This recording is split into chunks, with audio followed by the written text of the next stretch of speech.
Hey, what up, YouTube? So I was thinking about the modern digital age and spying. What made me think of this? I meant to do some work, and my partner's like, "Yo, how do I make sure you're doing work and you're not playing blitz chess or something?" And then I'm like, "Oh, I can just tell her to go on my account, and then she'll see if I played." And it's this it just made me think wow, we're encouraged to kind of keep tabs on each other at all times, and we have the tools to do it. The same tools that are being used to surveil us are being normalized by us using them to surveil each other, like Facebook. Um, yeah, like back in the day, in the tribal setting, social information is like the most important thing you could have. You know, like, is someone going to attack? Where's the food at? Um, like what's going on politically in your tribe. And if you're deliberately cut off from that information, that could be the difference between life or death. You know, I mean, maybe if people don't like you, they're not going to share where the newest berries are, and you're just going to miss out on that. Or I bet it could be as bad as someone's going to invade us, but we don't really like Larry, so we're just going to kind of leave him behind. I'll go on a trip and just leave Larry to get slaughtered.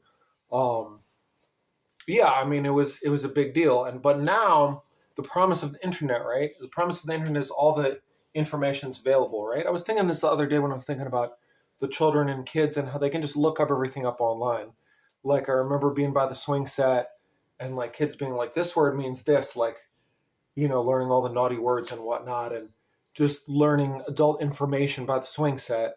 And kids would say stuff, and you might believe it for like 6 months, and then you'd be like, "Oh man, this kid was playing me for a chum. Like, I can't believe I believed this stupid thing." But now kids can just look it up on the internet, um, which, is supposed to make everyone smart, but it kind of makes everyone dumb, actually. Um, but yeah, Facebook, you can kind of see what everyone's doing. But of course, everything is totally curated. I mean, Google is curated. Google is you pay, you get to the top. Like, it's been sold as this democratization of information, but it's anything but.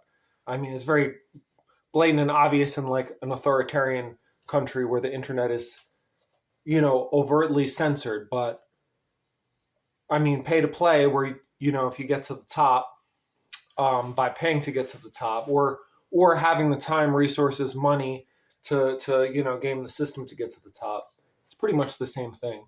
Another example is pornography, right? Like 200 years ago, if you'd be peeping in a doorway to watch people have sex, you'd be rightly labeled as a creep, like in a doorway, having a wank, this would be deemed deviant, disgusting behavior, and you'd probably be thrown in prison. But now, if you think about pornography, it's basically voyeurism. Voyeurism. You're peeking on someone. Yeah, sure, they're actors, and it's not like you're peeking on them because they know what's happening. I mean, hopefully. Um, I mean, if what you're watching is above ground, anyway, it's it's kind of disturbing, right? It's disturbing that we're passively it's like we're trying to get something for free, and we're becoming disembodied. There's a whole bunch of things happening at once in these circumstances that I could literally talk about for 10 hours.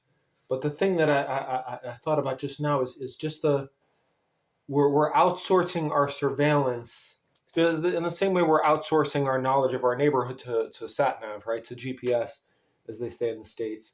We're and again, these tools are useful tools. It's useful to be able to kind of see what someone's up to. It's useful to be able to know your way around without knowing your way around. But definitely something is being lost in the physical structure of our brains. There's a famous study of, I think it's the hippocampi part of the brain that kind of helps you navigate spatial terrain. It used to be, they tested London cab drivers. London, I suppose, I don't really know that much about London, only been there 5 times.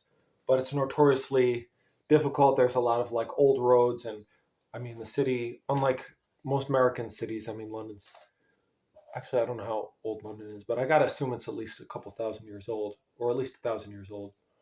I don't know, but that's the thing. The thing is, everything I say, I have to actually know what I'm talking about, because otherwise someone will look me up. Mm. But yeah, it's just yeah, we don't know what we're losing. And yeah, I mean, we're definitely losing privacy, and we're definitely losing the ability to kind of think and hold hold information until we can check it out. And because there's a gap, right? Like the gap between being like, I wonder if, and Googling it is like a few seconds. But when you're a kid, assuming you grew up like pre-internet, the gap between having knowledge, maybe it's some like, swear word that you don't really want to ask your parents about. You could ask your friends, but they could lead you astray. It's kind of like a challenge. It's like a mystery to figure things out. And this also might be part of the reason why people are more depressed and anxious today, because there's a sense that, well, there's no more mystery. Everything is kind of like, it's just like plopped on the internet. And if you can't just go online and sort it out and figure things out for yourself, then you're kind of stupid, right? I mean, that's my interpretation. Like, if all information is available and you're still messing up in life, that's like a you problem, right? But the thing is, like, the information itself is not the issue. Like, to know something and to know how to use it and in the right context. Like, yeah, life is not just grab grab knowledge, grab information, and put it to use. It's just like a web of context and a web of knowing not just what to know, but when to apply it, knowing what information is useful and important, and what is just trivia just clogs your brain and actually distracts you from real life information. We're not even gonna get into disinformation and like outright lies. That's a whole nother can of worms. But even in a perfect case where everything you read online was true, it still would be, yeah, not exactly what we need. And there's also like, yeah, the idea that like science means we're done. Science means we figured it out. You hear people are be like, "Oh, I'm skeptical of the science," and people will be like, "No, I'm with the science." And like both parties seem to misunderstand that like science is like our best guess right now. And 100 years from now, they'll look back at 2026 and be like, "Wow, people were so dumb they believed, XYZ about, whatever." And yeah, that everything is our best guess, and everything is open for interpretation all the time. But that doesn't mean you just get to like have an opinion and be like, I've decided this is wrong. And what is reality really, like the postmodern type of mindset.